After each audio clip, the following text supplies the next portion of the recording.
Sema Mungu ananiwazia mema. Mungu ananiwazia mema. Asante Mungu kwa sababu unaniwazia mema. Asante Mungu kwa sababu unaniwazia mema. Asante Mungu kwa sababu unaiwazia mema familia yangu. Asante Mungu kwa sababu unaiwazia mema familia yangu. Asante Mungu kwa sababu unaiwazia mema kazi yangu. Asante Mungu kwa sababu unaiwazia mema kazi yangu. Asante Mungu kwa sababu unatuwazia mema ndani ya kanisa. Asante Mungu kwa sababu unatuwazia mema ndani ya kanisa. Asante Mungu kwa sababu unawazia mema watoto wangu. Asante Mungu kwa sababu unawazia mema watoto wangu. Asante Mungu kwa sababu unatuwazia mema. Asante Mungu kwa sababu unatuwazia mema. Asante Mungu kwa sababu unatuwazia mema. Asante Mungu kwa sababu unatuwazia mema. Bwana Yesu asifiwe. Amen. Sema Bwana Mungu amesemaje hapa, itakuwa utakaposikia sauti. Utakaposikia nini? Sauti. Sauti ya nani? Ya Bwana Mungu wako. Bwana Yesu asifiwe. Bwana asifiwe. Kumbe mafanikio yako wewe yamejikita kwenye kusikia nini? Sauti. Sauti ya nani? Ya Bwana Mungu wako. Tunaishi duniani sawa. Ziko sauti za aina nyingi hapa duniani sawa. Bwana Yesu asifiwe. Bwana asifiwe. Zote sauti zote unazosikia duniani zina maana. Na kila sauti unayosikia duniani inaleta nini? Matokeo. Bwana Yesu asifiwe. Amen. Bwana asifiwe. Amen. Tunasema sauti zote duniani zina maana. Na kila sauti inaleta nini? Matokeo. Lakini Mungu anasema katikati ya hizo sauti nyingi, wewe ukichagua kusikia sauti ya Bwana Mungu wako. Lakini pia kwa nini? Kwa bidii. Alafu pia utakaposikia hiyo sauti ya Bwana Mungu wako kwa bidii, kile ulichokisikia ukaamua kukitunza. Bwana Yesu asifiwe. Amen. Ukaamua kwa nini? Kukitunza. Lakini si kutunza tu, na kufanya yale ambayo unayasikia na kuagizwa katika hiyo sauti. Ndipo Bwana Mungu wako atakapokutukuza juu ya mataifa yote ya duniani. Bwana Yesu asifiwe. Bahati nzuri tunasoma neno hili tukiwa wapi? Duniani. Na Mungu ameelezea hapo kuhusiana na wapi? Duniani. Bwana asifiwe. Amen. Bwana Yesu asifiwe. Amen. Kwa hiyo kwanza kusikia sauti ya Bwana Mungu wako kwa bidii. Cha pili, kile ulichokisikia ni maagizo kwa kupatia au maelekezo kwa kupatia, unapaswa kuyatunza. Na ukishatunza unatakiwa uyafanyie kazi. Mungu akishaona hivyo vitu vitatu kwako, kwamba moja, umesikia sauti yake; pili, umetunza sauti yake; tatu, unaifanyia kazi sauti yake, Mungu anakutukuza. Bwana Yesu asifiwe. Amen. Bwana asifiwe. Amen. Tunajua watu wengi wanapenda kutukuzwa hapa duniani. Wengi sana. Lakini Mungu anataka wewe akutukuze. Bwana Yesu asifiwe. Amen. Kwa hiyo tunaposema leo fanya maandalizi, Mungu anataka wewe ufanye maandalizi. Tusome Mithali ile sura ya 16, mstari wa kwanza, tutaruka tena mstari wa 3. Mithali sura ya 16, mstari wa kwanza na wa 3.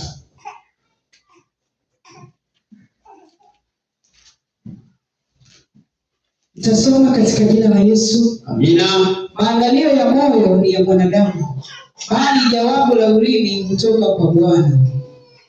Mkabidhi Bwana kazi zako, na mawazo yako yatathibitika. Bwana Yesu asifiwe. Bwana asifiwe. Anasema maandalio ya moyo ni ya nani? Mwanadamu. Toa leo mwanadamu, isije kuonekana kama na wewe haupo. Maandalio ya moyo ni ya nani? Mwanadamu. Toa hiyo mwanadamu ndio wewe. Bwana Yesu asifiwe. Mungu anasema maandalio ya moyo ni ya nani? Ya kwangu. Maandalio ya moyo ni ya nani? Ya kwangu. Bwana Yesu asifiwe. Amen. Bwana asifiwe. Amen. Mungu anataka uandae wewe kupitia moyo wako. Ni nini unakitaka? Mungu anasubiria uandae wewe. ukishaandaa nenda mbele zake na yeye ataleta nini? Uthibitisho wa kile ulichokiandaa. Akishathibitisha ndicho kitafanya nini? Kitatokea kwenye maisha yako.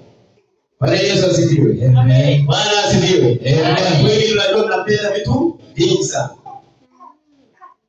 Unapenda vitu vingi kwenye maisha yako. Bwana Yesu asifiwe. Amen. Kuna watu wanapenda mafanikio mbalimbali kwenye vitu vyao. Kama ni wamefungua biashara, basi wanataka mafanikio katika biashara zao. Bwana Yesu asifiwe. Amen. Kama wana familia, wanataka mafanikio katika familia zao. Kama wana mtaa, wanataka mafanikio, wale mafanikio katika ule mtaa wanaoishi. Kama wanakata, wanataka kuona mafanikio katika ile kata ambayo wanaishi.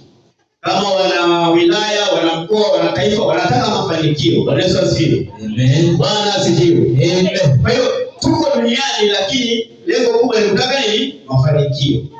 Hata kwenda mbinguni nako ni nini? Ni mafanikio. Bwana Yesu asifiwe. Amen. Bwana asifiwe. Amen. Sasa katika duniani kuna kufanikiwa na kufeli. Maana wewe ukifeli kwenda mbinguni umefanikiwa kwenda kuzimu. Bwana Yesu asifiwe. Ukifeli kwenda kuzimu umefanikiwa kwenda wapi? Mbinguni. Bwana asifiwe. Amen. Bwana Yesu asifiwe. Amen. Ukifanikiwa kuwa na maisha mazuri umefeli kuwa na maisha mabaya. Ukifanikiwa kuwa na maisha mabaya umefeli kuwa na maisha mazuri. Bwana Yesu asifiwe. Amen. Ukifanikiwa kuwa na njaa umefeli kushiba. Ukifanikiwa kushiba umefeli kuwa na njaa. Bwana Yesu asifiwe. Amen. Bwana asifiwe. Amen. Kila mtu anataka mafanikio. Na hii kwa nini? Watu wanajua kwa nini watu wanataka mafanikio. Kwanza, Mungu alikuumba wewe kwa mfano wake, kwa sura yake. Iko cha kwanza. Bwana Yesu asifiwe. Amen. Cha pili, kwa sababu Mungu alikuumba wewe kwa mfano wake na kwa sura yake, Mungu akasema nataka mwanangu ufanikiwe katika mambo yote. Kwa hiyo kumbe anayepaswa kufanikiwa Mungu mwenyewe anataka kwanza wewe ufanye ufanikiwe. Bwana Yesu asifiwe. Amen. Bwana asifiwe. Amen. Ukifanikiwa kusoma neno la Mungu kila siku umefeli kuto kusoma neno la Mungu. Ukifeli kuto kusoma neno la Mungu kila siku maana umefanikiwa kuto kupata yale ambayo Mungu ameandaa kwa ajili yako. Bwana Yesu asifiwe. Amen. Bwana asifiwe. Amen. Ukifanikiwa kusoma neno la Mungu kila siku maana umefanikiwa kuyapata yale ambayo Mungu ameandaa kwa ajili ya maisha yako. Bwana asifiwe. Amen. Mungu anakuazia mema. Sasa sababu Mungu anakuazia mema, anataka ufanye nini? Maandalizi. Hata ukitaka kufungua biashara yoyote lazima ufanye nini? Maandalizi. Mazingira gani? Mtaji kiasi gani? Vyombo vitatumika vyombo gani? Hiyo bidhaa itatoka wapi? Lazima ufanye nini? Maandalizi. Bwana Yesu asifiwe. Amen. Bwana asifiwe. Amen. Hata kukua kwa ile biashara, unajua biashara nyingi kwa mfano, ili ziweze kukua zinamtegemea yule mwanzilishaji. Biashara yenyewe inakutegemea wewe uliyeanzisha. Bwana Yesu asifiwe. Amen. Wewe uliyeanzisha hiyo biashara ukikua na biashara itafanya nini? Itakuwa. Wewe uliyeanzisha hiyo biashara kama hautokuwa utadumaa na hiyo biashara itabaki vile vile. Bwana Yesu asifiwe. Amen. Bwana asifiwe. Amen. Kwa hiyo tunahitaji kufanya nini? Maandalizi. Mungu anasema maandalizi ambayo ya nani? Ya wanadamu. Wewe usiseme nimechelewa. Hakuna aliyechelewa. Bwana Yesu asifiwe. Amen. Ibrahimu alimsikia Mungu akiwa na miaka 70. Akaanza kumtumikia nani? Mungu akiwa na miaka mingapi? 70. Haujachelewa. Mambo yako bado yapo. Mengi sana Mungu anakuazia mema. Bwana Yesu asifiwe. Amen. Dunia ndio kudanganya. Dunia mazingira na shetani anaendelea kudanganya kwamba wewe ufai. Hakuna. Wewe ni mmoja wa watu wanaofaa sana mbele za Mungu. Ndio maana unaona Mungu achoki kuendelea kukupatia pumzi kila siku. Bwana Yesu asifiwe. Amen. Bwana asifiwe. Amen. Wote waliopokea Yesu kwa Bwana na Mwokozi maisha hao ni waajabu. Ndio maana hawaitwi wanadamu, wanaitwa viumbe vipya. Amina. Bwana Yesu asifiwe. Amen. Bwana asifiwe. Amen. Natolea mfano kwa sababu naona imekuwa ni pressure kubwa sana hapa duniani sasa hivi. Kwa mfano wadada wengi wanapenda kuolewa. Bwana Yesu asifiwe. Amen. Wadada wengi wanapenda kuolewa. Wangapi wanapenda kuolewa? Mikono juu. Hamna anapenda kuolewa. Hayo shauri mwingine. Bwana Yesu asifiwe. Amen. Wadada wengi hamu yao kubwa wapate kufanya nini? Kuolewa. Sasa mwanaume yoyote anapokuja duniani iko hivi, mwanaume ndio anatangulia kufika duniani. Bwana Yesu asifiwe. Ni Mungu mwenyewe aliandaa hiyo. Kwa hiyo ukijiona ni mdada, tayari unaye aliyetangulizwa kwa ajili yako. Bwana Yesu asifiwe. Amen. Bwana asifiwe. Amen. Tayari yupo kwa ajili yako. Sasa ili uweze kumpata, fanya nini? Maandalizi. Bwana Yesu asifiwe. Amen. Bwana asifiwe. Amen. Kila mdada duniani anaye wa kwake tayari. Shida iliyopo ni kwamba kwa sababu watu wameamua kwa makusudi wao wenyewe kuto kumtafuta kwanza Mungu. Sasa Mungu ndiye anajua wako ameweka wapi. Bwana Yesu asifiwe. Amen. Bwana asifiwe. Amen. Kama Mungu anajua wako yuko wapi, wewe unatakiwa ushikamane na nani? Na Mungu. Mungu ndiye anakuambia wako yuko sehemu fulani. Bwana Yesu asifiwe. Amen. Fanya nini? Maandalizi ndani ya moyo wako. Amen. Sasa wengi wanadondokana ni wale ambao bado wako nje nani? Na Mungu. Hawajaambiwa na Mungu wako yuko wapi. Yuko anabashiri kama mganga kienyeji. Anatabiri sio labda huyu, sio huyu, sio. Bwana Yesu asifiwe. Amen. Hadi utazeeka itabaki sio huyu, sio huyu. Lakini ukichukua hatua ya kumrudia Mungu, Mungu anamjua aliye wako. Bwana Yesu asifiwe. Amen. Na nikwambie ukweli kabisa, sisi wachungaji wala sio wazazi wako wala sio nani yako, hakuna anayemjua wako zaidi ya nani? Mungu peke yake. Bwana Yesu asifiwe. Amen. Mungu alipokuumba wewe tayari kuna mtu alisema huyu sio vyema hapa duniani awe peke yake. Bwana Yesu asifiwe. Amen. Ukiona wewe umefika tayari yuko aliyekutangulia miaka kadhaa mbele. Amina. Mungu amemweka sehemu. Sasa kwa sababu wewe na huyo wote mmeamua kuto kumtafuta yeye aliyoleta duniani, umebaki kila mmoja anabashiri. Bwana Yesu asifiwe. Amen. Bwana asifiwe. Sasa ukibashiri kinachotokea, anakuja bwana mdogo. Tunamjua bwana mdogo? Shetani. Yeye anakuja anakuambia huyu. Amina. Siku mbili tatu anakuambia sio huyu, huyu. Sio huyu. Lengo kuharibu, aendelee kuharibu, aendelee kufanya nini? Kuharibu. Lakini njia na mmoja wapo ukitaka kumpata aliyokuwa kwako ni njia nyepesi sana. Rudia aliyekuleta wapi? Dunia. Bwana Yesu asifiwe. Amen. Anajua kila kitu chako. Mungu mwingine kote utahangaika tu. Rudia Mungu. Yeye yupo, anasikia na atakwambia na utaenda kwa raha kabisa. Amen. Bwana Yesu asifiwe. Amen. Bwana asifiwe. Amen. Na raha yake ukimrudia Mungu, wewe hutopata shida ya kumpata yule aliyekuwa wako. Mungu ndiye atamleta. Bwana Yesu asifiwe. Amen. Mungu ndiye anamleta. Sio wewe utakupeleka au wewe utamtafuta. Ukiwa kwa shetani wewe utahangaika kumtafuta na hautopata. Bwana Yesu asifiwe. Amen. Ila ukiwa kwa Mungu, Mungu atafanya atamleta. Adamu alikuwa bustani ya Edeni. Mungu akasema huyu si vyema awe peke yake. Nitafanya nini? Msaidizi. Mungu ndo akamletea Adamu msaidizi. Bwana Yesu asifiwe. Amen. Hili kizazi hiki cha katikati hapo kimeharibika kwa sababu gani? Zamani mababu zetu na mababu zao na nini walikuwa ikifikia umri mtu anataka kuoa, wao wanamletea mke. Bwana Yesu asifiwe. Amen. Kijiji kwetu sisi ndio ilikuwa inafanyika hivi. Wazazi wamekaa wanamtafutia mtoto wao binti wa kumuoa. Kwa hiyo yule kijana amekaa, wazazi ndio wanamletea nani? Binti wa kumuoa. Hiyo kanuni wale wazazi hata kama walikuwa wamjui Mungu, lakini walichukua nani? Kwa Mungu.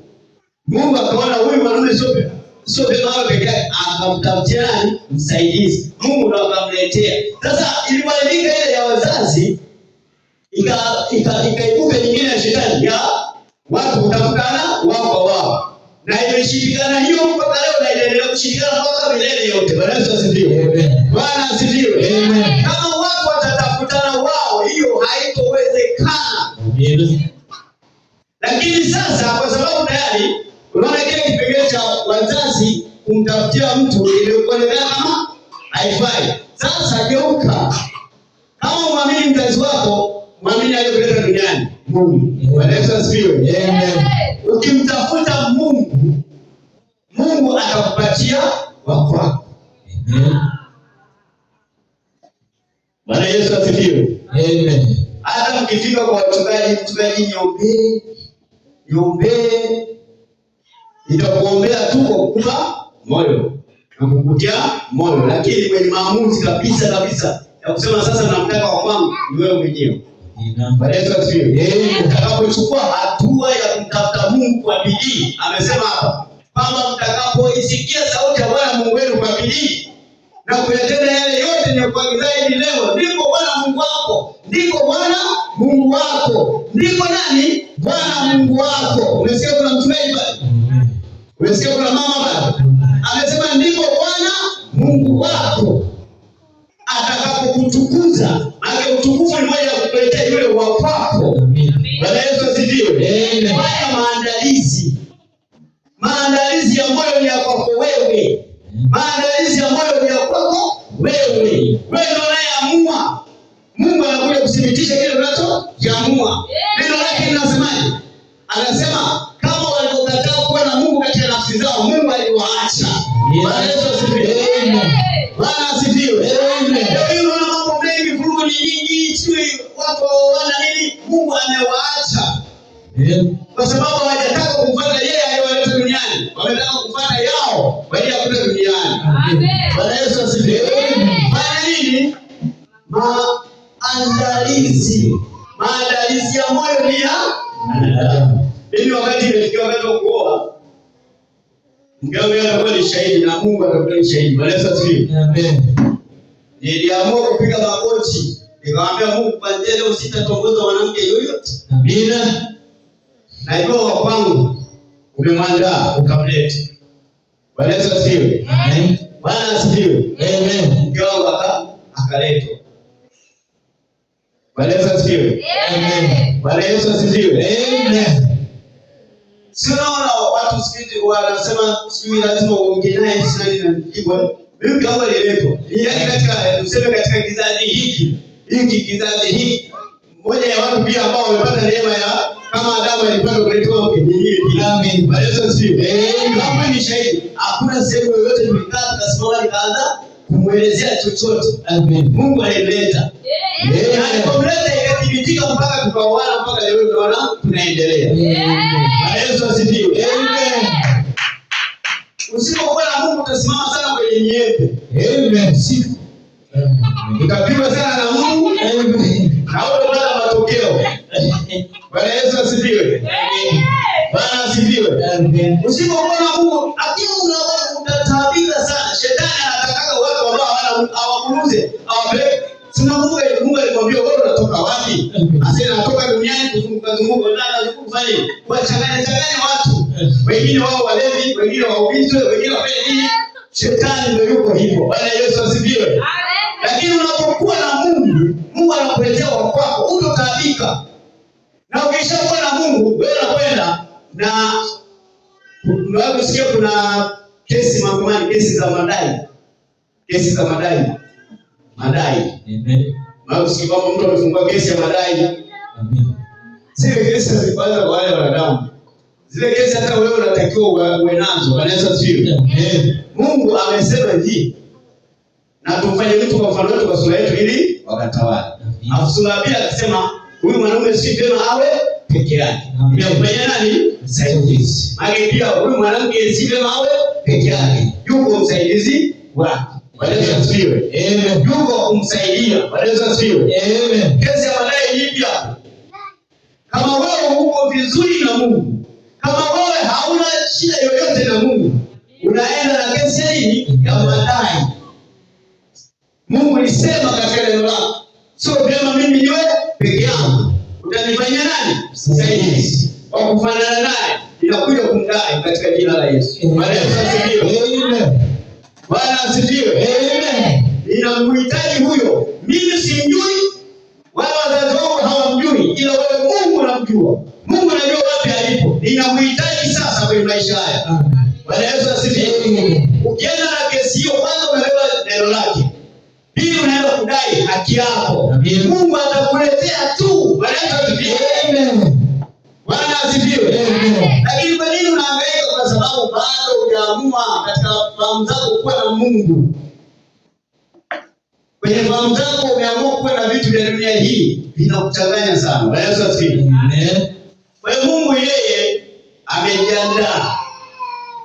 Sema Mungu amejiandaa. Mungu amejiandaa. Na Mungu yuko tayari. Na Mungu yuko tayari kunishangaza kwenye maisha yangu. Kunishangaza kwenye maisha yangu. Mungu amejiandaa. Mungu amejiandaa. Na Mungu yuko tayari. Na Mungu yuko tayari kunishangaza kwenye maisha yangu. Kunishangaza kwenye maisha yangu. Mungu amejiandaa kunifanikisha. Mungu amejiandaa kunifanikisha kila jambo kwenye maisha yangu. Kila jambo kwenye maisha yangu. Mungu amejiandaa kunifanikisha. Mungu amejiandaa kunifanikisha kila jambo kwenye maisha yangu. Kila jambo kwenye maisha yangu. Yesu asifiwe.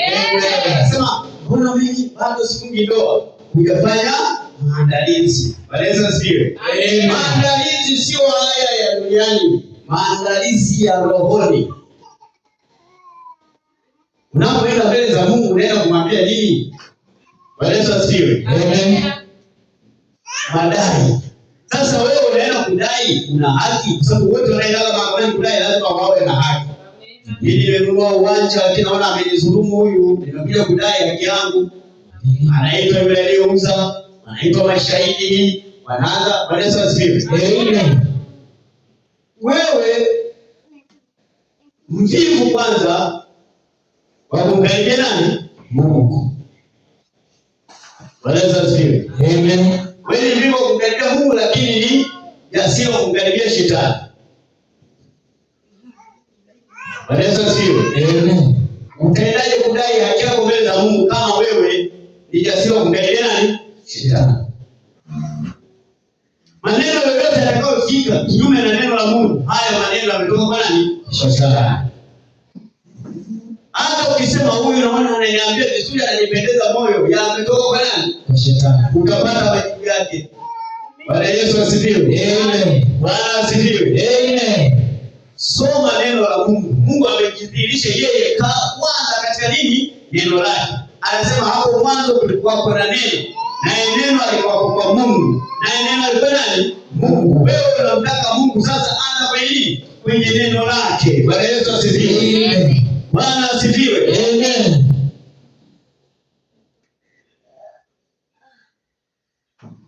Naona pressure imekuwa kubwa wewe duniani sasa hivi. Lakini waache tu waende na hiyo pressure. Mimi nataka kuolewa. Mimi siolewi. Umri unaenda. Sina nini?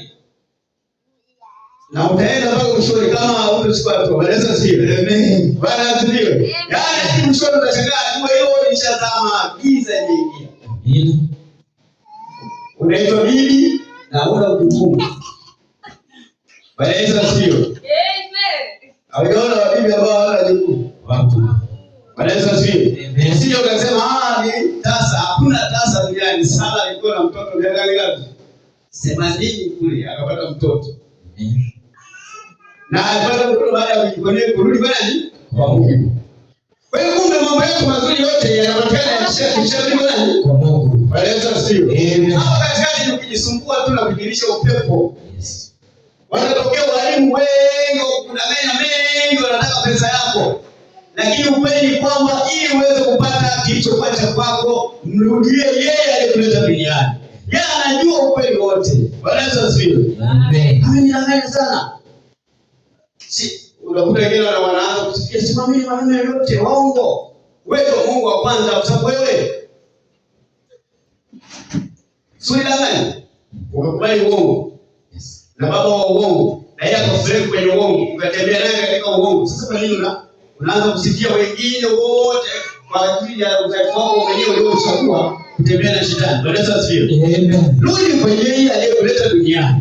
Yeye anajua kwamba mtu huyu nimempeleka sehemu fulani, lakini msaidizi wake yuko sehemu fulani. Bwana Yesu asifiwe. Yes. Mungu anajua, anaweza jinsi kuconnect yeye na wewe.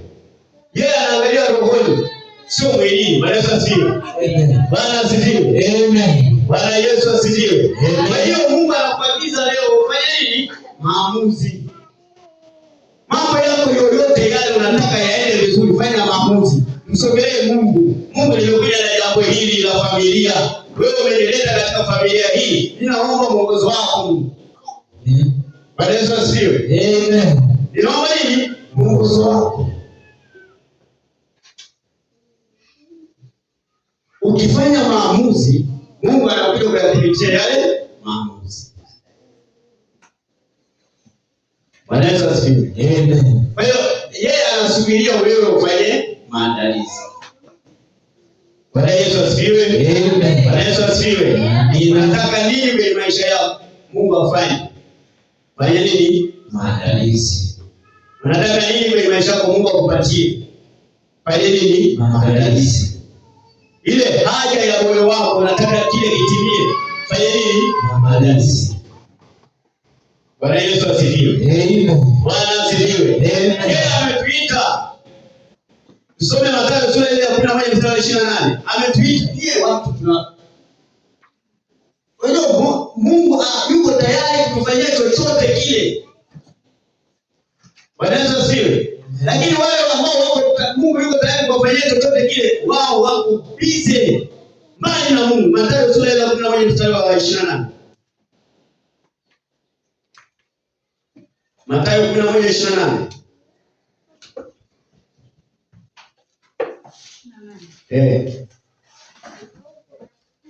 Nitasoma katika jina la Yesu.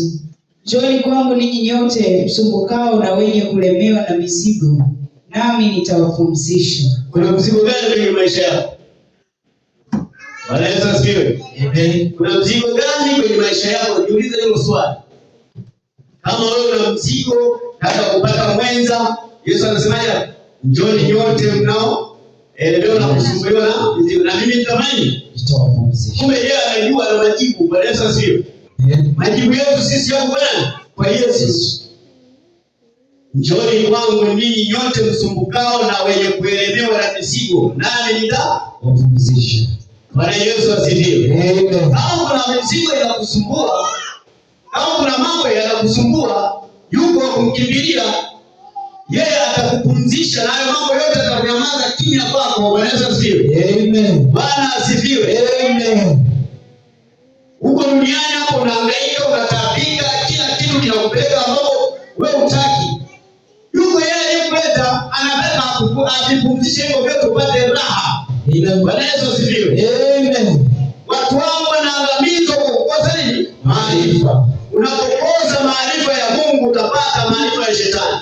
Na unapopata maarifa ya shetani utaangamizwa. Sababu kazi ya shetani ni kuhakikisha wewe anakuchinja, anakuua na anakuharibu. Bwana Yesu asifiwe. Amen. Bwana asifiwe. Amen. Akishindwa kukuharibu kwenye uchumi, anakuharibu kwenye mwili wako. Yes. Akishindwa kukuharibu kwenye mwili wako, anakuharibu kwenye akili yako. Kabisa. Akishindwa kukuharibu kwenye akili yako, ataharibu watoto wako. Kabisa. Bwana Yesu asifiwe. Amen. Njooni nyote nyie mizigo msumbukao na kuelemewa na mizigo, nami nitafanya nini? Nitawapumzisha. Unao mzigo unaamua kubeba mwenyewe, Yesu anakuangalia. Beba mpaka utakapochoka. Amen. Ukisema umechoka, mimi ndio nitakuja nikupumzishe. Amen. Bwana Yesu asifiwe. Amen. Bwana asifiwe. Amen. Lakini pia Mungu ametuambia kitu kingine kizuri sana. Ndio unapofanya maandalizi, pia Mungu anakupatia majibu ya kufanyia hapo. Tusome ile Ezekiel sura 37. Mstari wa kwanza na mstari wa 14. Ezekiel sura ya 37. Anzia na mstari wa 14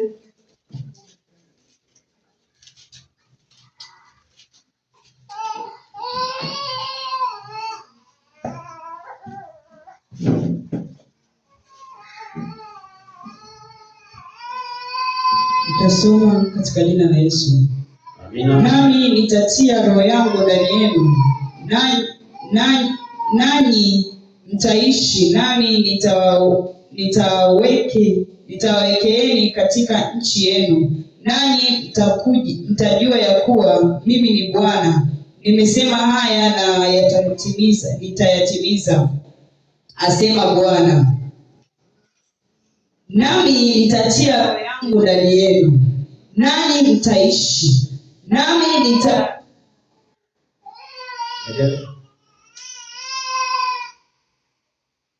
nitawawekeeni katika nchi yenu, nanyi mtajua ya kuwa mimi ni Bwana. Nimesema haya na kuyatimiza, asema Bwana. Haleluya.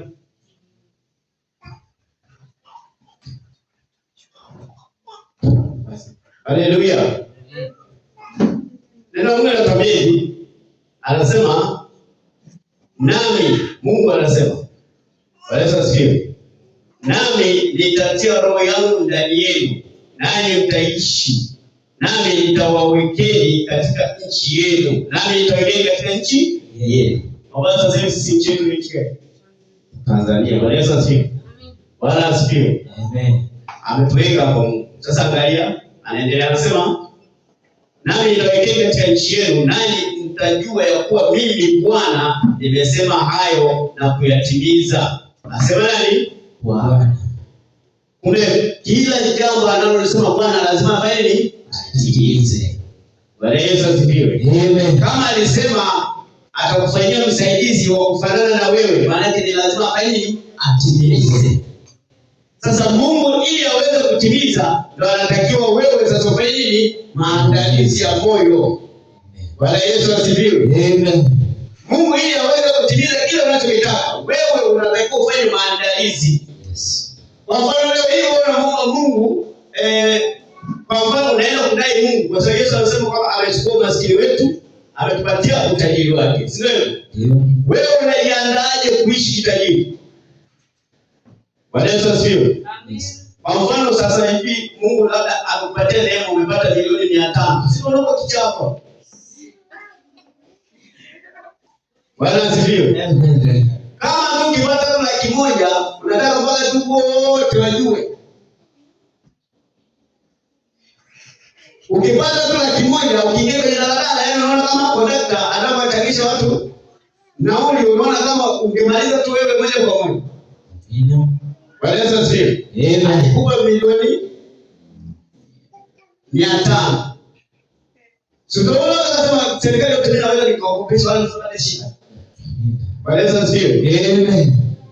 Yule unalipa shilingi ngapi? Mimi miezi 3 na kulipa kwanza, mimi tayari mzalendo. Kama unajitafutia vyeo ambavyo havina maana. Umefanya nini? Maandalizi. Lakini ukifanya maandalizi, Mungu ana mtindo na ana tabia yake. Mungu yeye huwa anaanzia chini. Bwana Yesu asifiwe. Bwana asifiwe. Amina. Sisi tunajua kwa sababu tuna watoto. Yes. Mwe mnasoma pia kuhusiana na watoto. Mtoto akizaliwa akae afanye nini? Analala. Anakwenda kipindi fulani anaanza kufanya nini?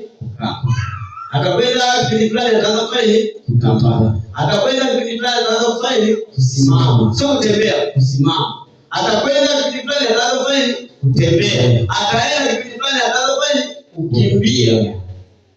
Bwana Yesu asifiwe. Amen. Kwa Mungu ndio yuko anasema fanya maandalizi, anataka uanze chini kule. Kama ulikuwa unjui yeye, anza kwa neno lake. Yes. Bwana Yesu asifiwe. Amen. Usikimbilie vitu, tulishasemaga siku zote kwamba wewe ukienda mbele za Mungu kuomba usome vitu. Omba umjue yeye, yeye ndio mwenye hivyo vitu. Ukimpata yeye umepata hivyo vitu. Amen. Bwana Yesu asifiwe. Amen. Usiombe Mungu naomba kitu fulani utopata, mpaka utaishia hapa duniani. Kweli. Omba Mungu ajidhihirishe kwako. Na Mungu anasema, je, sitawapa Roho Mtakatifu hao wamuombao? Bwana Yesu asifiwe.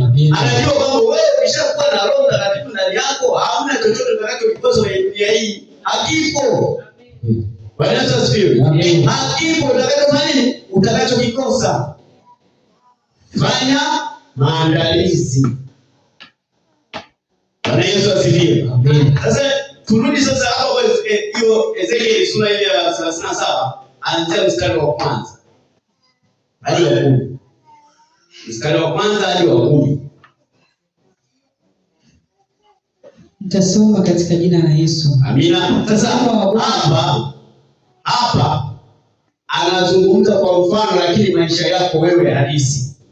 Hapa anakupa njia ya wewe jinsi ya kurekebisha maisha yako, kufanya maandalizi, alafu Mungu akayafanya kutimiliza. Hapa tuendelee. Nitasoma katika jina la Yesu. Amina. Mkono wa Bwana ulikuwa juu yangu, naye akanichukua nje katika roho ya Bwana, akaniweka chini katikati ya bonde, nalo limejaa mifupa. Akanipitisha karibu nayo pande zote, na tazama, palikuwa na mifupa mingi katika ule uwanda, nayo tazama, ilikuwa mikavu sana. Amina. Mshabaza hapo. Nilisema Jumapili iliyopita, ukipata neema, maana sasa hivi iliyobakia nini? Ni neema. Ukipata neema ya muda wa kusoma neno la Mungu, uwe na vitu vya kuweza kumhoji nani? Mungu. Unaposoma neno la Mungu, uwe na kumuuliza Mungu maswali. Amesema hivi, mkono wa Bwana ulikuwa juu yangu, naye akanichukua. Unaona kuna watu wanachukuliwa na shetani. Anasema nilipitiwa na shetani. Sio? Kumbe hata Mungu pia anaweza akakupitia wewe. Walezo sio. Sasa Mungu akikupitia anakupatia vitu vizuri. Shetani akikupitia anakupatia mambo mabaya. Unajua usikie mtu anasema nilipitiwa na shetani. Unisamehe nilipitiwa na nani? Na shetani. Kumbe wanatambua yuko adui ambaye anawapitiaga na sio anaendaga wapi.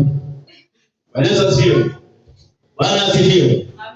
Neno Mungu anasema mkono wa Bwana ulikuwa juu yangu, naye akanichukua nje katika roho ya Bwana, akaniweka chini katikati ya bonde. Sasa huyu hawezi akachukuliwa tu kama hana mahusiano na nani? Na Mungu. Bwana asifiwe. Yaani mpaka Mungu anamchukua, anaenda anamuonyesha, anampeleka kwenye bonde, anaenda kumuonyesha ile mifupa. Maana huyu alikuwa na mahusiano na nani? Na Mungu. Hapa anapozungumzia kuhusiana na bonde, anachukulia kwamba sisi ametuleta wapi? Hapa duniani. Bwana asifiwe. Angalia sasa ulioyakuta duniani. Anaendelea, anasema akanipitisha. Kwanza hilo bonde limejaa mifupa. Limejaa nini?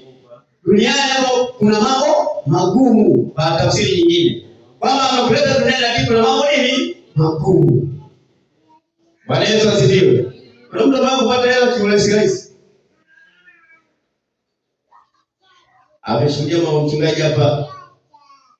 Ile Jumapili nilipomaliza tu ibada nikaondoka. Kwa hiyo wiki nzima hii sikuwa nimelala nyumbani kwa pesa. Bwana asifiwe. Hiyo ni rahisi. Bwana asifiwe. Kuna wale mafundi ujenzi na wasaidizi. Msaidizi anapewaga nchi 6. Haina haja hata kwenda jimu wale watu. Bwana asifiwe. Kuna mwaka fulani nilienda kujaribu. Nilikuwa nimepanga sema kabla sijamoa mke wangu. Sasa yule jirani alikuwa fundi ujenzi. Kila siku anatoka. Mimi ule mwezi nilikuwa nimetoka mkoani. Sasa niliingia Dar es Salaam, sijui pa kuingilia wala pa kuanzia. Nilikuwa na shilingi 3,000 imebaki. Akili kafika, niende nikanunua mikate, ile ilikuwa mikate mikubwa ile ilikuwa kama 700 hivi. Nikanunua mitatu 2,100. Hapo nikachukua na maji, nikanunua maji kwenye ndoo nikayaweka. Kwa hiyo asubuhi nikiamka nakula mikate 3. Ninaondoka. Unaenda unazunguka, unarudi kama ulivyoenda. Kanisa sikio. Unakunywa tena maji na 3.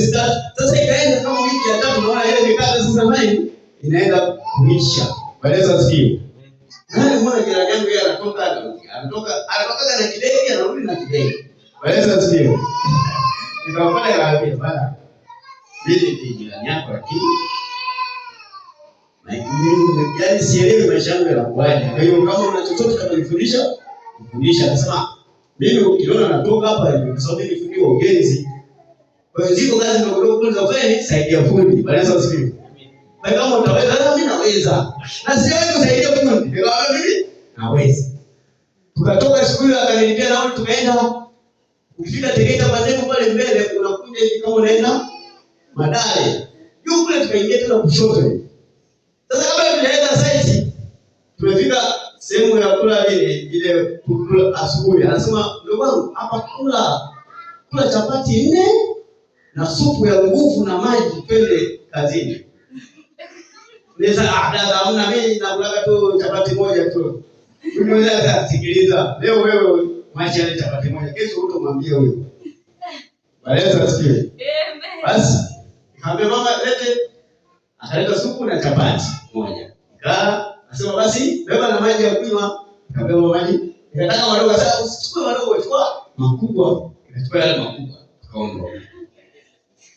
Tulipofika kazini. Baleza asikie. Amen. Tunakuta kazini kuna kazi. Kwa mara ya kwanza ndo nikaona matofali ya inchi 6. Mazito. Baleza asikie. Unapandisha fundi wewe kaa tu kule anasubiria wewe. Wewe mchanga, changanya, lete matofali, peleka mchanga umeisha tena mpaka kufika jioni. Unarudi nyumbani. Ukijituma wewe kwenda kwa skuli uje kuogesha tu hapo twende. Waweza sio.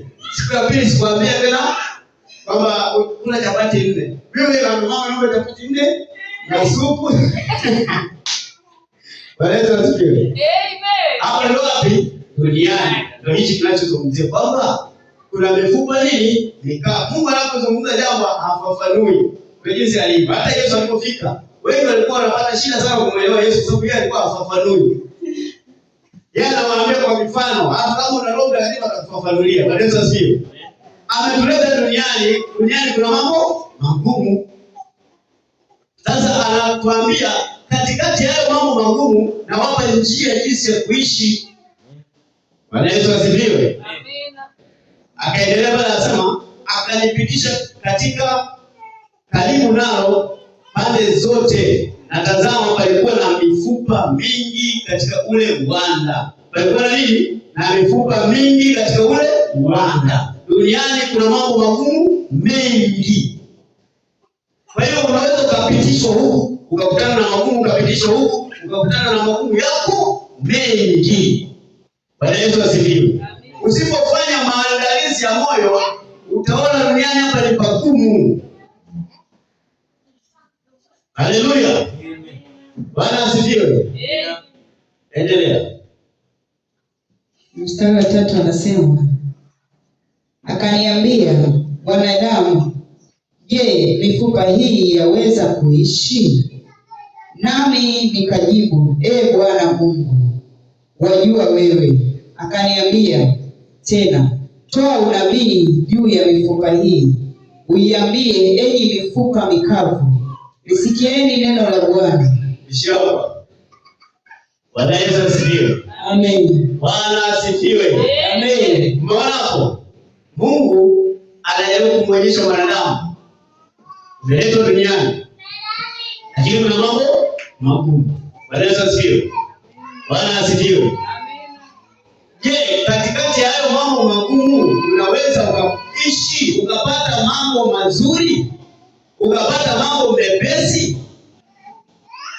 Yaani kwa lugha nyingine kwamba hayo mambo magumu unayoona duniani kwa akili yako je, utaweza kuyasababisha yawe mepesi? Mwanadamu anasema, Bwana utajua wewe. Mimi sina jibu juu ya hiyo. Bwana Yesu asifiwe. Mungu akampatia njia akasema unapoishi duniani ukikutana na mambo magumu yoyote yale, usiseme maneno yako, sema nini? Neno la Mungu. Yaambie neno la Mungu hayo mambo magumu. Kumbe mambo magumu yanasikia neno la Mungu, sio neno lako. Yakisikia neno la Mungu, yatatii neno la Mungu, yataondoka kwako, yatakuja mambo mepesi. Bwana Yesu asifiwe. Amina. Sasa watu wanapitia mambo magumu, hawasemi neno la Mungu kwenye mambo magumu, wao wanasema mambo yao. Siku hizi maisha magumu. Maisha yanasikia yanaendelea kuongeza nini? Ngumu. Bwana asifiwe. Kwa sababu si wamesema yanasikia. Kama yanasikia na yeye anatafuta utukufu. Kwa hiyo kumbe tunamweza kama yalikuwa matano anakuja tena mengine matatu yanaongeza ngumu zaidi. Siku hizi mambo yaendi. Yaani kama kulikuwa na matairi ya gawe ya jikombele yanatomoa na pizza na matairi yanakaa juu ya mawe. Hayaendi kabisa. Bwana asifiwe. Kwa sababu gani? Haujasema neno nani? La Mungu. Wewe umesema maneno yako. Na maneno yako wewe unashawishiwa na shetani. Maneno ya kushindwa useme ili shetani afanye kazi yake. Bwana asifiwe. Ukisema neno la Mungu, Mungu atafanya kazi yake, mambo magumu yatakimbia. Mambo mepesi yatakuja. Bwana asifiwe. Haujaletwa duniani kwa hiyo mambo mepesi. Hata Yesu mwenyewe mpaka kuja kutupata sisi hakupitia mambo mepesi. Alipigwa, akaenda msalabani, akagongomelewa na misumari, damu ikamtoka pale, akatoka kwenye mwili wake, siku ya tatu akafufuka. Bwana asifiwe. Wewe unaweza ameona ukili wewe upata utajiri kwanza tukupige, alafu tukuongomelee misumari, ufe, afu ukifufuka ndio tukupe utajiri. Utaweza? Hapana. Bwana asifiwe. Bwana asifiwe. Tuendelee. Mstari wa 5.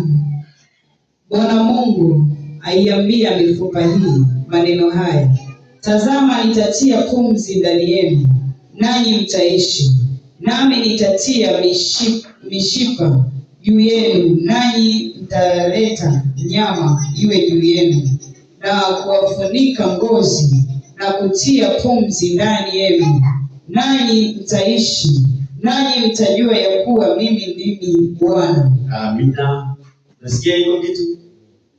Kwa hiyo unapopitia jambo lolote lile, kwanza fanya maandalizi, usogelee Mungu. Bwana asifiwe. Majibu yako yako kwa Mungu. Majibu yako hayako sehemu nyingine yoyote ile. Sisi tunatoka hapa tunaenda labda hospitalini kwenda kuombea watu ili waweze kupata uponyaji. Bwana asifiwe. Bwana asifiwe. Wanaopokea uponyaji ni wale tu wanaamini neno la Mungu. Wale wasioamini hata ukarudi mara 10 kuombea hawatopona. Bwana asifiwe. Kwa hiyo Mungu anaposema sema neno la Mungu kwenye maisha yako. Kama kuna mambo magumu sema neno nani? La Mungu. Kwa ile ahadi sasa. Kama ni kudai, nenda mbele za Mungu kadai. Mungu aliniambia umenibarikisha katika mambo yote. Wewe unaona mazingira haya wewe unayaona nayo pitia yeye. Nadai sasa hayo mafanikio. Bwana asifiwe. Bwana asifiwe. Ukikaa kimya mambo magumu yanaendelea kuongezeka. Ukisema neno la Mungu mambo magumu yanapungua na mpaka yanaisha. Bwana asifiwe. Amen. Bwana asifiwe. Amen. Ukikaa kimya mambo magumu yanaongezeka. Ukisema neno la Mungu mambo ya magumu yanapungua mpaka yanaisha. Inabaki neno la Mungu linatimiza kila ambacho Mungu amekiahidi kwenye maisha yako. Kwa hiyo hapa anatuambia sisi yako mambo makubwa ambayo unaona kabisa haya hayawezekani, lakini sema neno la Mungu. Kama hukumu huu linabadilisha katika jina la Yesu inakuwa hivi, kwa sababu Mungu amesema hivi.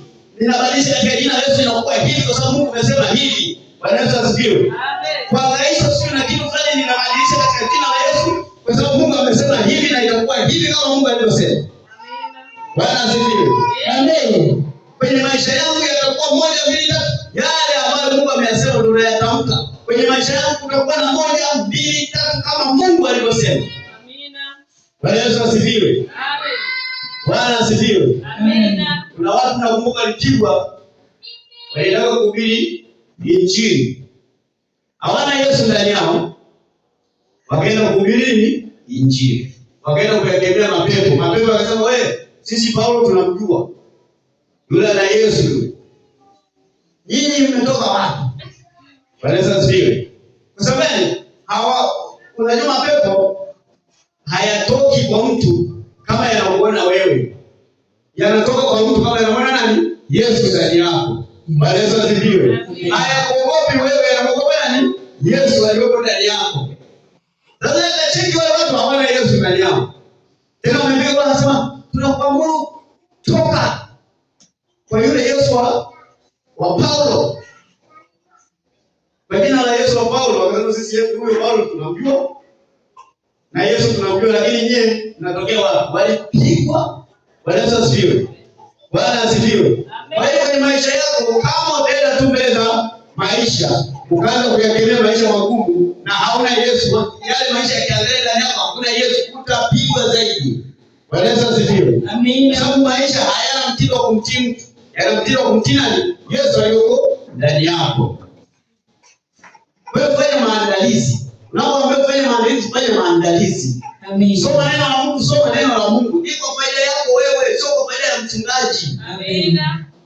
Bwana Yesu asifiwe. Amen. Wewe ukiwa na maisha mazuri ni wewe na familia yako, sio mchungaji na familia yake.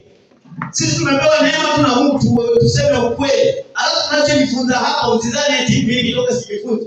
Naenda nakaa tena chini najifunza narudia na mimi nafanya ili familia yangu na nifanye. Bwana Yesu asifiwe. Amen. Bwana asifiwe. Amen. Kwa hiyo unapoambiwa kufanya maandalizi, Mungu anamaanisha fanya maandalizi. Maandalizi ya moyo ni ya mwanadamu. Jawabu linatoka kwa nani? Kwa Mungu. Maandalizi unayofanya hakikisha yanafananiana na neno la Mungu. Usitoke nje ya neno la Mungu. Mungu ameagiza asema, sikiliza, mambo ni magumu lakini haya mambo ili yawe mepesi, sema neno la nani? Sema neno la Mungu. Amen. Bwana Yesu asifiwe. Amen. Bwana asifiwe. Amen. Tuendelee. Basi nikatoa unabii kama nilivyoamriwa. Hata nilipokuwa nikitoa unabii, palikuwa na mshindo mkuu, na tazama tetemeko la nchi, na ile mifupa ikasogeleana, mfupa kwa mfupa mwenziwe.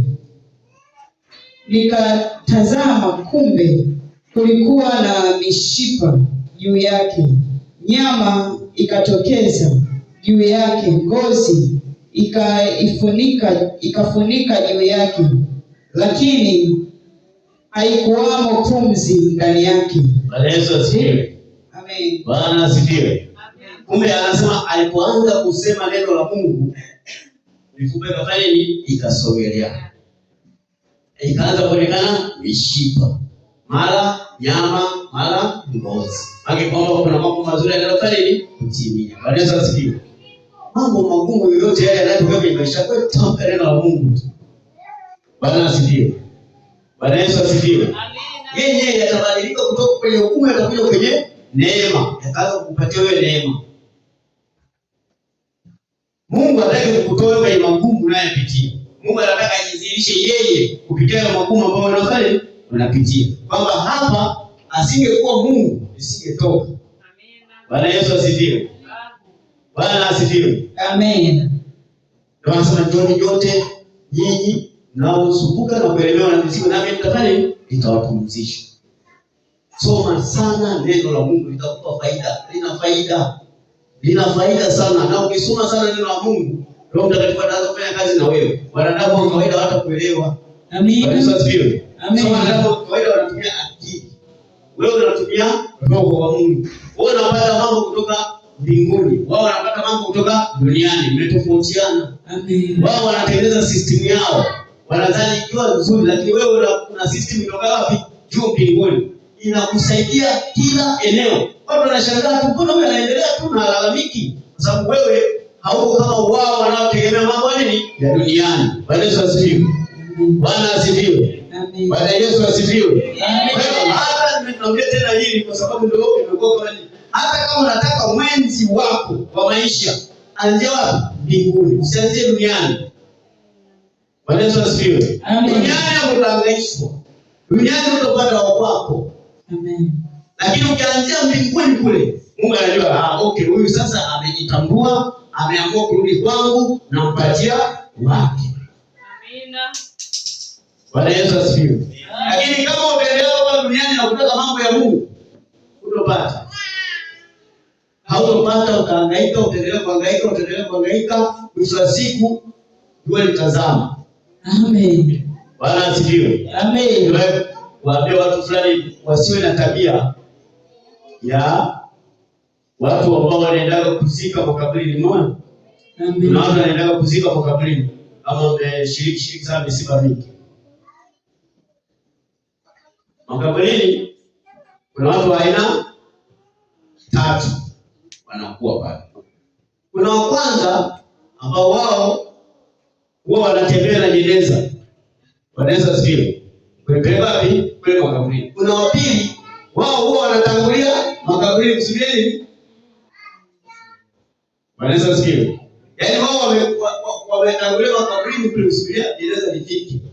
Sasa hapa ni wengi wako wanaona hiyo kwamba wao hawatembei sababu nani na jeneza. Wao wanatangulia ili jeneza lifanye lifike. Wanaweza sio. Alafu kuna wengine wako pale kwa ajili ya kwenda tu kushuhudia na kuangalia nini kitakachoendelea. Wao hawatangulana jeneza wala hawakimbili kwenda kusubiria, ila wako pale kusubiria tu nini kitakachoendelea. Sasa hii namba mbili ndio watu wengi sana wako hapo. Ndio wao hao ndio wanaongea wengi sana. Inaweza liko nyuma ni wao wametangulia wapi? Mbele. Wanaweza sio. Bwana asifiwe. Kwa hiyo unapokuwa hauna Mungu, Shetani anakuambia mbele, hilo jambo ndio hivyo hivyo. Hapo kija kushangaa kumbe sio. Umeshaleta wapi? Nyuma. Bwana sio. Amen. Ukirudi kwa Mungu, Mungu anakuambia sasa siko kilomita 10, jambo lako liko kilomita ile ya kwanza. Rudi mpaka kilomita ya kwanza ndio utakutana nini? Na jambo lako. Ndio uanze kutanguzana nao taratibu mpaka ufike kwenye kilomita ngapi? 10. Bwana Yesu asifiwe. Amen. Bwana asifiwe. Amen. Tunapofundishana neno la Mungu, hatuja hapo kwa ajili ya kutimiza siku ya Jumapili. Kama unakuja kwa ajili ya kutimiza siku ya Jumapili, mimi ninakupa pole. Bwana Yesu asifiwe. Na uamue kuanzia leo uwe mwanafunzi wa Yesu. Usiwe mtu wa Mungu. Uwe mwanafunzi wa Yesu. Mwanafunzi ana tabia ya kujifunza kila siku ili kupata kitu chema kutoka kwa yule ambaye anajifunza nacho. Yesu anatuambia neno ulimwenguni mote mkawaambie watu injili kwa kila kiumbe. Aminiye ubatizo ataokoka, asiamini kwa nini atahukumiwa. Wokovu unazungumziwa hapa pia ni wa kuendelea kujifunza kila siku. Bwana Yesu asifiwe. Amen. Ukisoma Mathayo ile sura ya 28 tumalizie hapo. Uwe mwanafunzi wa Yesu. Ukiwa tu mtu wa Yesu utapotea moja kwa moja. Sasa utakuwa haujui. Lakini ukiwa mwanafunzi wa Yesu kila siku ndio unapata matunda mazuri kutoka kwa nani? Kwa Bwana Yesu. Sura ya 28 ule mstari wa anzia 18. Yesu akaja kwao, akasema nao, akawaambia, nimepewa mamlaka yote mbinguni na duniani. Basi enendeni mkawafanye mataifa yote kuwa wanafunzi, mkiwabatiza kwa jina la Baba na la Mwana na Roho Mtakatifu, na kuwafundisha kuyashika yote niliyowaamuru ninyi. Na tazama, mimi nipo pamoja nanyi siku zote hata ukamilifu wa dahari. Bwana Yesu asifiwe. Maana haya maandiko yanasema nendeni ulimwenguni mote mkafanye watu kuwa watu wa nani? Wa Mungu. Amesema nendeni mkafanye watu kuwa wanafunzi. Bwana asifiwe. Wanafunzi maana ni mtu ambaye anapenda kujifunza kila inapoitwa leo. Na sisi kujifunza kwetu kunaanza kwa neno lake. Anasema mtakapoisikia sauti ya Bwana Mungu wako kwa bidii na kutunza kuyafanya yote nikuagizayo hivi leo, ndipo Bwana Mungu wako atakapo. Kumbe Mungu yeye hafanyi mambo mpaka wewe uanze kwanza. Bwana Yesu asifiwe. Kwa maana tunasema fanya nini? Maamuzi. Wewe unapofanya maandalizi. Wewe unapofanya maandalizi ndipo Mungu hapo na yeye anaingilia kwenye haya maandalizi yako. Bwana Yesu asifiwe. Jambo lingine, unaposoma neno la Mungu uwe na daftari pembeni. Utakufanya nini? Maandalizi. Ile daftari linakusaidia wewe kuandika ahadi yoyote ambayo Mungu ameisema wakati wewe unasoma nini? Neno la Mungu. Kama Mungu amekwambia kwamba mambo yote ya duniani kama unaona ni magumu, wewe sema neno la Mungu. Maana pale ndio ulikuwa andiki. Kumbe chochote kinachokutaka kigumu usiseme neno la nani? La Mungu. Bwana Yesu asifiwe. Bwana asifiwe. Kwa mfano Yesu ameagiza kwa kila mtu aliyemwamini kwamba yoyote yule anaweza kaenda akaweka mkono wake juu ya mgonjwa na mgonjwa akapata nini? Afya. Kumbe wewe unashtakiwa ni kwenda kuweka mkono na kuamuru afya kwa yule mgonjwa. Yesu kupitia mkono wako Yesu hatujui anaingizaga kitu gani ndani ya yule mtu mpaka anakuja kupata nini? Uponyaji. Bwana Yesu asifiwe. Sasa kama wewe hautaenda kuweka mikono juu ya wagonjwa, Yesu atafanyaje? Yesu atadhihirika vipi? Wewe kama unafanya maandalizi, Yesu ataletaje mambo yako? Bwana Yesu asifiwe. Amen. Bwana asifiwe. Kwa hiyo kuanzia leo wewe kama ni mtoto wa Mungu, usianze kulalamika. Usianze kwenda mfanye mambo niombe. Bwana Yesu asifiwe. Amen. Niombe kitu fulani. Unajua ukisema niombe maana yake kwamba wewe mwenyewe unaamini kama Mungu akusikii. Bwana Yesu asifiwe. Hapo naamini huyu ndio anaonekana anamsikia sana Mungu kuliko mimi. Mungu anasema mfanye kwa wanafunzi. Kwa hiyo wote sisi mwalimu wetu ni nani? Yesu. Bwana Yesu asifiwe. Amen. Bwana asifiwe. Unaposhindwa sana nenda kaombe msaada. Mimi napenda sana wale watu ambao wanasema mchungaji naomba nifundishe jinsi ya kuomba. Sio mchungaji naomba niombee. Amekuwepo kuna kitu hapo amekuwepo cha kufanya cha kujifunza. Bwana Yesu asifiwe. Bwana asifiwe. Amen. Naomba nifundishe niende vipi mbele za nani? Za Mungu. Naomba nifundishe sasa hivi naona kabisa umri wangu umefika wa kuoa au wa kuolewa. Naomba nifundishe niende vipi mbele za Mungu ili nikampate yule ambaye Mungu alisema. Bwana Yesu asifiwe. Utaanza kuambiwa vitu vingi na kuna gharama. Bwana Yesu asifiwe. Gharama moja wapo ni kwambia tu nikuulize kitu. Mungu ameshawahi kumjibu mwizi. Mwizi anaiba vitu. Bwana Yesu asifiwe. Amen. Bwana asifiwe. Sasa nakupa ufafanuzi. Kwa mfano wewe unataka labda kuolewa, sio? Na hautoaji fungu la 10. Wewe ni mwizi anataka kufanya nini? Mungu anakujibu. Bwana Yesu asifiwe. Kwa hiyo unaona vitu vidogo. Hivyo ndio vya kujifunza. Bwana anataka kuolewa yeye. Anza kwanza kujitengeneza kwanza kujipenza Mungu. Uwe safi. Si Mungu akakwambia naona hili ni jambazi na niingia mwaka mzima ili mtalii. Hapana. Kaa pembeni mpaka atakapo. Bwana Yesu asifiwe. Amina. Mungu anaenda ushaenda. Hapo utazama kule jioni. Bwana Yesu asifiwe. Wewe watu wakikuambia kidogo maneno yanayotoka ndani yako mabaya. Yanamtukuza shetani. Kumako usikie wale wanasema. Unajua kuiona sura yangu ya pili. Kumbe watu wanasoma mawili. Naweza kusikia.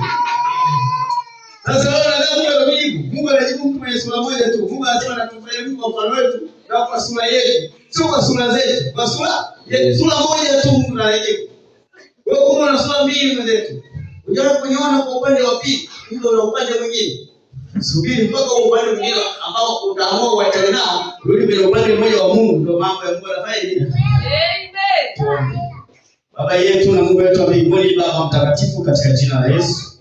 Tunakushukuru Bwana kwa ajili ya neema na upendo wako juu ya neno la leo. Asante Bwana kwa ajili ya watoto wako mahali hapa. Baba tumejifunza, tunapaswa kufanya maandalizi. Bwana, tuwe pamoja na wewe siku zote za maisha yetu. Tuweze kukubali kujifunza sawa sawa na mapenzi yako Bwana. Tunakushukuru Mungu kwa ajili ya mchana wa leo. Tunaibarikia siku ya leo katika jina la Yesu Kristo. Tunaomba tuongoze katika yote ambayo Bwana yanaendelea mbele yetu. Kwa mamlaka ya jina la Yesu Kristo Baba tunaomba kushukuru. Amen. Mungu awabariki sana.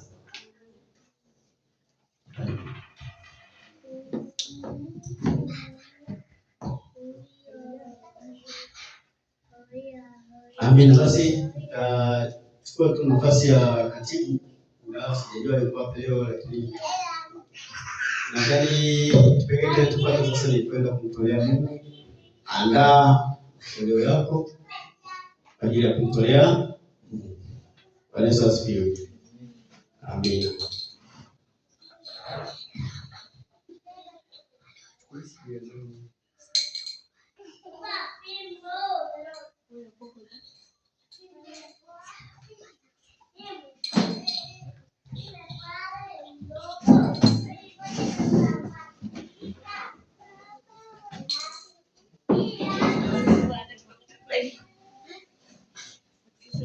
Basi naomba tuombe kwa ajili ya matoleo.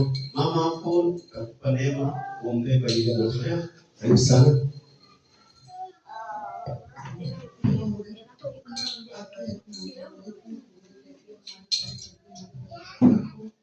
Baba, tazama umekuwa pamoja nasi, tulianza Baba kufanya huu.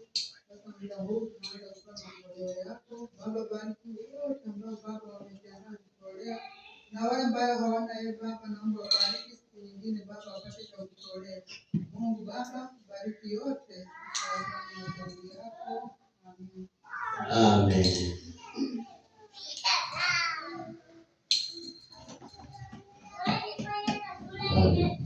Amen.